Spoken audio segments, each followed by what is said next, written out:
just call the meeting to order, please. If we could just say the pledge. Like I said, I have a flag in the background, and Jerry has his. So if we could just start. I pledge allegiance to the flag of the United States of America and to the republic for which it stands, one nation, under God, indivisible, with liberty and justice for all. Okay, I'd like to officially call the meeting to order. We'll start by taking attendance. We do have the Borough President's office is present. All three community boards are present. Councilmember Mattio's office is present. We are just waiting for Councilmember Borelli and Rose's office to join us, but we do have a quorum, so we could get started.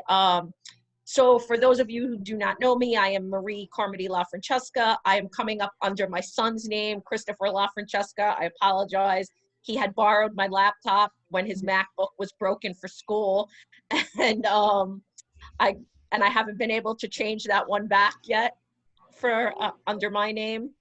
So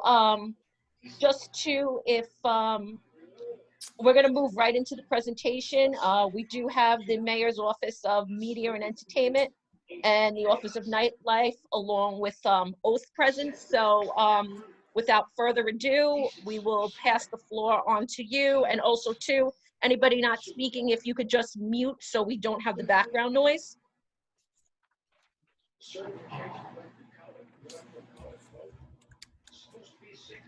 Thank you for having us today. My name is Josh Levin. I'm the Associate Commissioner of Intergovernmental and Community Affairs at the Mayor's Office of Media and Entertainment. We're going to let my colleagues at the Office of Nightlife, along with their partners, the Office of Administrative Trials and Hearings, present on some of the programs of Office of Nightlife with particular focus on the MEND mediation program. So I will turn the floor over to Ariel, and after Office of Nightlife, MOM, the Mayor's Office of Film, Theater, and Broadcasting, will present on film permitting. Thank you. Thank you, Josh. Thank you everyone so much for inviting us here today. My name is Ariel Palitz. I'm the Senior Executive Director of the Mayor's Office of Nightlife at the Mayor's Office of Media and Entertainment. I have had the pleasure of presenting and meeting with many of you in the past 3 years. This office was just created a little less than 3 years ago. We started with a 5-borough listening tour, and Debbie Rose was kind enough to make the opening remarks when we came to Staten Island. I just wanted to take a few minutes to share a little bit about the office and what we have been doing for the past few months as well as few years, and to let you know what we have available to provide for you, and also to hear what you all have to say as well. I do hear a television. If there's any way somebody could mute their, maybe it's Brooke, I'm not sure. Because that's the only one, or Rachel. Those are the only unmuted cameras I see. I'm sorry. Thank you. So again, the Office of Nightlife was established in 2018 as the first of its kind for the city to really have a dedicated office to address the issues and concerns around the very vibrant hospitality industry in our city and all of the issues that surrounded it. It was a $35.1 billion industry that supported 300,000 jobs pre the pandemic, and we really hope that this office and its creation will help to restore this industry and the city to its previous glory.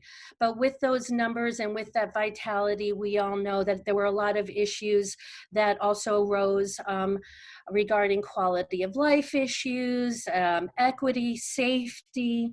And so this office was really established to help to have a dedicated representation as a non-enforcement office, to be a liaison for the owners, the operators, the workers, the performers, the patrons, as well as the residents.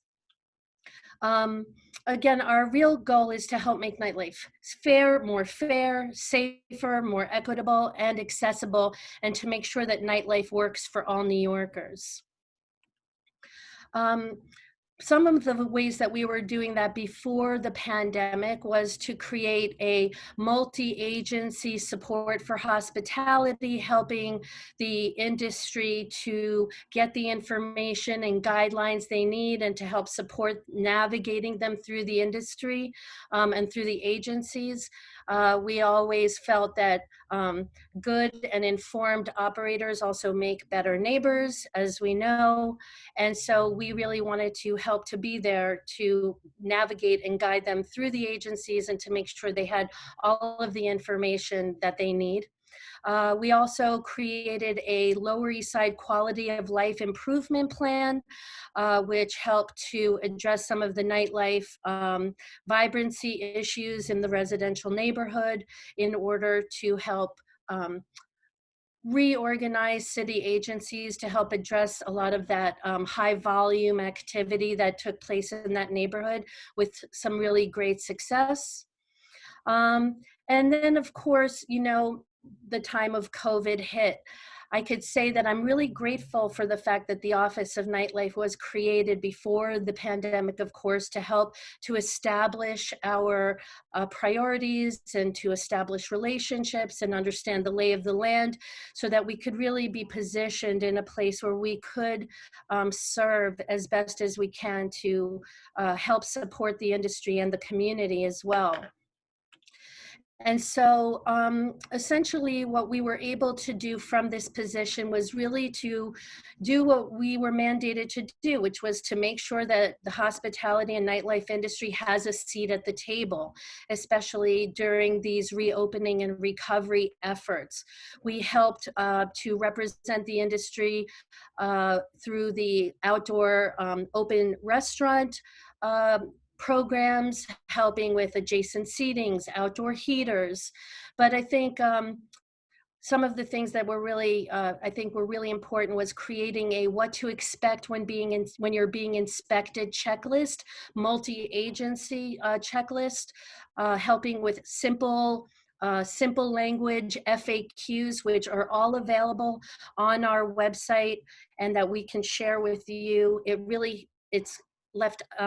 It's updated on a regular basis to make sure that all of the operators can keep on top of all of the regular changing regulations that are coming from both the city as well as the state.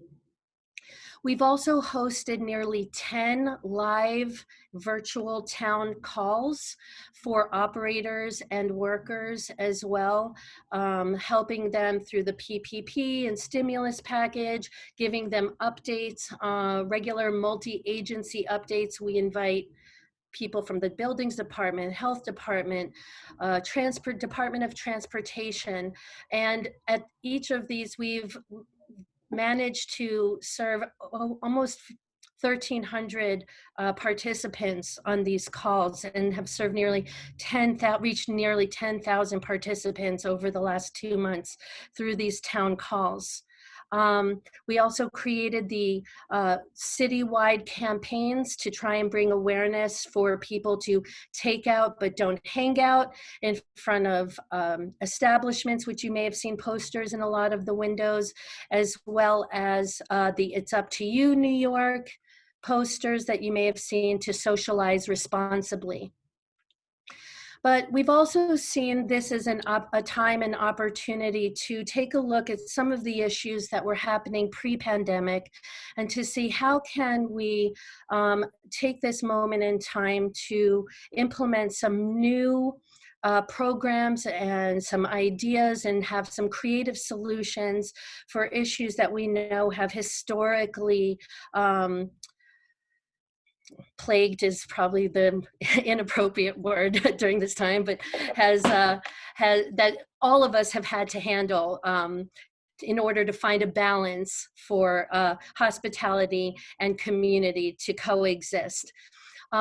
What I should have probably done in my introduction is also to let you know that prior to this position, first of all, I'm a native New Yorker, but I also owned and operated my own venue in the East Village for 10 years and simultaneously served on Community Board 3 for nearly 7 years in Manhattan on the Liquor Licensing Committee. And so I also live above a pretty loud bar. And so I've tried to take all of this experience and this desire to find common ground and recognize that there are a lot of services, the community boards, the NCO officers, the 311 call system. There's a lot of things in place to help residents and venues in the complaint process when they're having quality of life issues. But I wanted to try and see if we could create another tool in the tool belt to help bring mediation, free mediation through direct communication and compromise, similarly to the New York Peace Institute and other mediation programs in the city, to be dedicated to the nightlife and hospitality industry. I piloted this program for a few months. I got a mediation certification through the New York Peace Institute. And once I was able to prove the concept through some various cases, test cases, to see that there's a lot of success that can be had, whether it be just a few nights of disturbance, or if it's something that has happened for years without resolution, to really try to find ways to bring everyone to the table and to really communicate and find common ground and to establish future communication, I think, for when there's continued sound disturbances that go along, the way. I think we all know that sound and the relationship between a business and a residence isn't something that just, they're notified and then they stop and it's all better, right? It's something that comes and goes, and it's something that needs to be maintained through a neighborly relationship, and hopefully a positive one. So once I was able to establish that the mediation, the success of mediation, and Commissioner Joni Kletter was appointed to be the new commissioner of Oath, I approached her because I knew that she had also had some ideas about taking the Center for Creative Conflict Resolution at Oath that was already doing mediation and to turn that public facing. And so we both had a very similar vision and were able to partner together and to create a program called MEND, which is Mediating Establishment Neighborhood Disputes, which was announced through a mayoral press release to provide free mediation through Oath for residents and nightlife establishments, again, as another tool in the tool belt, and to try to take enforcement out of the early stages when possible, right? Obviously, if there's a bad actor and they don't care and they're going to go on doing what they want, there are ways to escalate it. But if it's possible to resolve a quality of life dispute through mediation, we felt that that was a very good way to support not only the business, but the community as well. And so, it's only been a few months since we have created this process, this program. It was already just, I think, over New Year's, it was added to nighttime.org, which is a global nightlife watchdog, so to speak, as one of the top 10 worldwide nightlife wins over the pandemic. And mediation is really seen not only here, but I think globally as a potential good solution. I am going to pass it over to Joni, Commissioner Kletter, to be able to speak in more detail about how this program is administered, how it's expanded to go beyond the nightlife resident relationship, and to demonstrate how we've been working to try and find common ground and heal this nightlife long problem. Thank you. Thank you, Ariel. Good afternoon, everyone. Thank you so much for having us. I hope everybody is staying safe and staying healthy during this difficult time. Really appreciate you joining us and allowing us to join you. I'll try to be brief. For those of you who don't know much about Oath, we are an impartial and independent administrative tribunal, and we process all of the summonses that are issued by the various city enforcement agencies. That includes sanitation, parks, health, consumer affairs, buildings, PD, etc. And in a normal year, we have over 200,000 in-person adjudicatory hearings. And we see ourselves as a check on the agencies. We will not impose a fine against a respondent if the agency has not properly served a summons and proven its case at the hearing. And since mid-March, and I actually came to Oath in March, the same week the city was shutting down, we immediately transitioned to remote hearings. And I'm proud to say that since mid-March, we've done over 100,000 remote hearings. So really proud of our team and our ability to quickly transition during this pandemic and give people the opportunity to challenge their summonses. So in terms of MEND, as Ariel mentioned, she and I had a similar vision, and the timing worked out really well, because traditionally our Center for Conflict Resolution, which was founded by Ray Kramer, who's also on this Zoom, was intended for mediating workplace disputes among city employees and providing leadership training and conflict coaching for city employees. And it's an incredible center. And my goal when I came to Oath was always to expand the work of the center and the work that they do around mediation and find ways to assist the public and communities and to help facilitate dialogue. So for better or worse, COVID gave us this opportunity to start MEND, and we posted some links in the chat, which will lead you to our website and to the mayor's press release announcing MEND, with the goal of allowing neighbors and small businesses to come together to resolve disputes with the help of a mediator in a way that allows them to not involve an enforcement agency and find creative solutions so that they can continue to coexist and continue to be good neighbors to each other moving forward. And we've had great success. We've resolved about 20 cases so far, and this only started a few months ago. And we've come up with some very creative solutions as well, which we can talk about.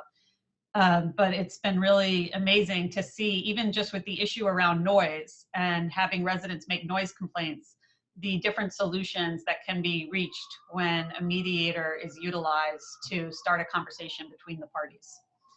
Additionally, we've recently expanded MEND to include disputes between landlords and tenants in commercial lease situations to help with either back rent or future rent and other issues that could potentially be resolved with a mediator. And we've done a couple mediations around that, as well as potential business-to-business misunderstandings that could potentially benefit from mediation. So we encourage you to spread the word. We're here to tell you about what we're doing in the hopes that you will tell your constituents about the benefits of MEND and spread the word and contact us. And we welcome, any phone call or email. And if we're not the right center to help you, we will direct you to small business services or other resources that may be helpful to the parties. So that's my spiel. I'm happy to take some questions, and I'm sure Ariel is as well. Ray, did I miss anything? Do you want to add anything, Ray Kramer? No, thank you, Jenny. I think you and Ariel really covered the program well. And I mean, I would just say you probably are familiar with mediation, but it's a process. The bedrock principle behind mediation and what distinguishes it from other processes that we know better, like litigation, is that the parties themselves are empowered to come up with whatever solutions they think are going to work for them. So the idea is when we're in conflict, we know best what's going to work for us, but sometimes we get stuck, and with the help of a trained, neutral, facilitative mediator, we can find pathways to move forward, and we can be more creative in that process. It's not meant as a process to replace informal processes, but it's an additional option that the parties have. And in our culture, we tend to default, I would say, to more, rights-based processes. So we all know litigation. We tend to default to the enforcement process or the litigation process. Now parties have an option. If we can get involved early, they can have a conversation. It's all voluntary, so if they can work something out that they're satisfied with, it's great. If not, they don't lose anything. The formal processes are still available for them. So just wanted to share that. And then, we have had a lot of success. And I would say, depends on how you measure success, but just getting two parties, two neighbors to come together and have a civil, constructive conversation, that in itself, I think is a success. Without mediation as an option, that might not happen. So with that, I'm happy to answer questions as well. Actually, this is Brooke. We are under a bit of a time constraint with the meeting time, so if there are any questions, if you could please email me, I will get those to Ariel and Commissioner and Ray and get answers for you and include them in the minutes. Thank you. Thank you. Okay, thank you. Thank you. Thank you very much for coming to the meeting. We appreciate this. This was a very informative presentation. We will make this information available to our constituents. Thank you, and everybody stay safe. Thanks, everybody. Happy New Year to you all. Happy New Year to you all as well. Happy New Year, everybody. Happy New Year, everybody. Thank Be you. careful. Yeah. Take care. Great to see you again, Rachel. All right, for the members of the board, please do not go anywhere yet. We Oh, do I thought have we a were leaving. I was few, going. no, we have a few little housekeeping things. Okay. The presenters can go, but just the members of the board. Okay, so does anybody have any old business to bring up? Does anybody have any new business to bring up? I just have a question for Brooke. Brooks, sometimes if we or I can't make it, can we put a phone number out in your invite? Of course. Call in? Okay, thanks. Of course. Internet, this way internet can call in. Thank you. You bet. Okay. Also, just one thing for new business, Marie, we do need to accept the minutes from the December meeting. Yes, that was my next thing I was going to say. All right, so Brooke did send out the minutes to everybody. If I can entertain a motion. Jerry's already, I second it. okay. Thank you. Jerry first, Joe second. Okay, so then all I need now is can I have someone entertain a motion to adjourn the meeting, please? Motion to adjourn. Jerry first, Rob second. Okay, all in favor? Aye. Say aye. Aye. Raise your hand. Aye. Okay, all right, thank you, everybody. We will Take see care, you. guys. Be careful. Thank you. Happy New Year, everyone. Happy New Year to you Happy too. New Happy Year. New Year, everybody. Happy Bye-bye. New See you Year. next month.